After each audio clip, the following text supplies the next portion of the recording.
மதுரை மாவட்டம் உசிலம்பட்டி எழில் நகரை சேர்ந்த காக்கா முட்டை பட இயக்குநர் மணிகண்டன் வீட்டில் கடந்த 8ஆம் தேதி மர்ம நபர்கள் வீட்டின் பூட்டை உடைத்து கடைசி விவசாயி திரைப்படத்திற்காக மத்திய அரசால் வழங்கப்பட்ட 2 தேசிய விருதுக்கான வெள்ளி பதக்கங்கள் 1 லட்சம் ரொக்கம் மற்றும் 5 பவுண்ட் தங்க நகையை கொள்ளையடித்து சென்றனர். பிரபல இயக்குநர் வீட்டில் கொள்ளையடிக்கப்பட்ட சம்பவம் பெரும் பரபரப்பை ஏற்படுத்திய நிலையில் இதுகுறித்த புகாரின் பேரில் உசிலம்பட்டி நகர் காவல் நிலைய போலீசார் வழக்கு பதிவு செய்து தொடர் விசாரணை நடத்தி வந்தனர். இந்நிலையில் இன்று மணிகண்டன் வீட்டில் தேசிய விருதுக்கான வெள்ளி பதக்கங்களுடன் ஐயா எங்களை மன்னித்து விடுங்கள், உங்கள் உழைப்பு உங்களுக்கு என்ற கடிதத்துடன் கொள்ளை கும்பல் கொள்ளையடித்த அனைத்தையும் ஒரு பாலத்தின் பையில் தொங்கவிட்டு சென்றுள்ளார். தகவல் அறிந்து விரைந்து வந்த போலீசார் தேசிய விருதுக்கான பதக்கங்களை கைப்பற்றி தொடர் விசாரணை மேற்கொண்டு வருகின்றனர்.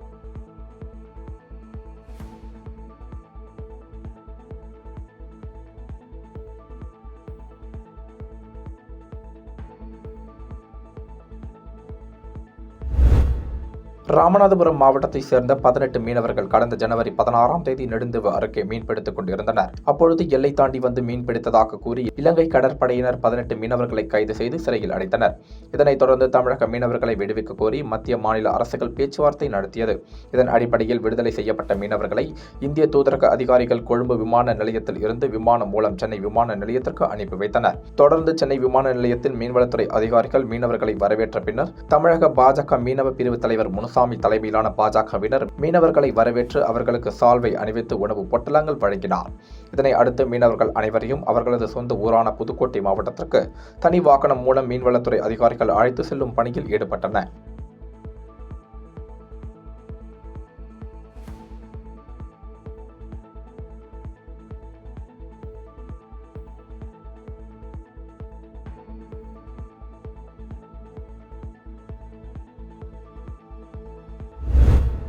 கடலூர் மாவட்டம் சிதம்பரம் அருகே உள்ள சாக்காங்குடி கிராமத்தில் செயல்பட்டு வரும் அரசு உயர்நிலைப் பள்ளியில் வழங்கப்பட்ட உணவில் அரணை கிடந்ததாக மாணவர்கள் தெரிவித்துள்ளனர்.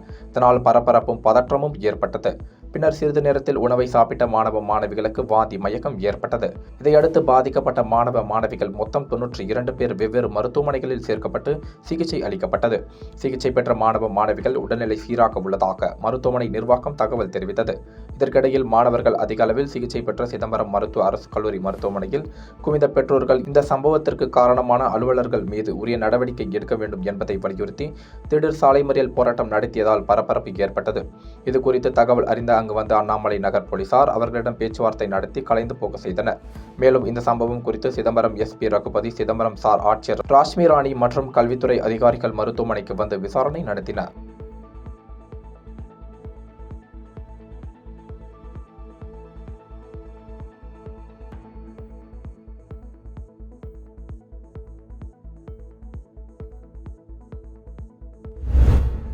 கடலூரில் பேரையார் அபிஷேக ஆராதனை விழா நடந்தது. இந்த விழாவில் சிறப்பு அழைப்பாளராக தமிழக சிறுபான்மையினர் நலத்துறை அமைச்சர் செஞ்சி மஸ்தான் கலந்து கொண்டார். பின்னர் செய்தியாளர்களுக்கு பேட்டியளித்த அமைச்சர் செஞ்சி மஸ்தான், ஆண்டுக்கு 2 கோடி பேருக்கு வேலைவாய்ப்பு வழங்கப்படும் என பிரதமர் மோடி கூறினார். 5 ஆண்டுகளில் 10 கோடி பேருக்கு வேலை கிடைத்ததா என்று கேள்வி எழுப்பினார். மேலும் 32,000 விவசாயிகள் தற்கொலை செய்தார்கள். ஆனால் 30,000 கோடி ரூபாய் தனியார் நிறுவனங்களுக்கு கடன் தள்ளுபடி செய்துள்ளார் பிரதமர் மோடி என்று கடுமையாக விமர்சித்து பேசினார். இல்லையா பொய்ன்னா எதை சொல்றாரு? மோடி ஆண்டுக்கு 2 கோடி பேருக்கு வேலை கொடுப்பேன்னு சொன்னார். 5 வருஷத்துல 10 கோடி பேருக்கு அவர் வேலை கொடுக்கல. அது பொய்ன்றாரா உண்மைன்றாரா? 32,000 விவசாயிகள் தற்கொலை செய்து கொண்டார்கள். வாங்கிய கடனை திருப்பி செலுத்த முடியவில்லை என்று தன் மானத்தை காப்பாற்றுவதற்காக தற்கொலை செய்து கொண்டார்கள். ஆனால் 30,000 கோடி டாட்டாவுக்கும் பிர்லாவுக்கும் அம்பானிக்கும் அவர் கடனை தள்ளுபடி செய்தாரு, அது பொய்ன்னு சொல்றாரா? எதை அவர் பொய்ன்னு சொல்றாரு? தாம்பரம் மாநகராட்சிக்குட்பட்ட 63வது வார்டு செந்தமிழ் நகர் சேதுப்பிள்ளை தெருவில் பாத்திமா என்ற பெண் தனது 7 வயது மகளுடன் அதே தெருவில் உள்ள தனது வீட்டிற்கு நடந்து சென்று கொண்டிருந்தார். அப்போது 2 தெருநாய்கள் ஒன்றோடு ஒன்று சண்டையிட்டுக் கொண்டு சாலையில் நடந்து சென்று கொண்டிருந்த 7 வயது சிறுவனை திடீரென கடித்தது.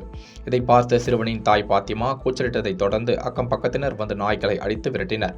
அதோடு காயம் அடைந்த சிறுவனை அருகே உள்ள தனியார் மருத்துவமனைக்கு கொண்டு சென்று சிகிச்சை அளித்தனர்.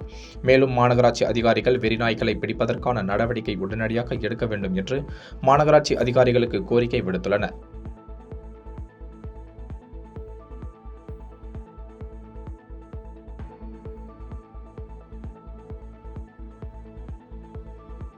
பாதகம் செய்பவரை கண்டால் நாம் பயங்கொள்ளலாகாது பாப்பா. மோதி மிதித்து விடு பாப்பா, அவர் முகத்தில் உமிழ்ந்து விடு பாப்பா. அண்மை செய்திகளை உடனுக்குடன் தெரிந்து கொள்ள இணைந்திருங்கள் இயம்நாடு தொலைக்காட்சியுடன்.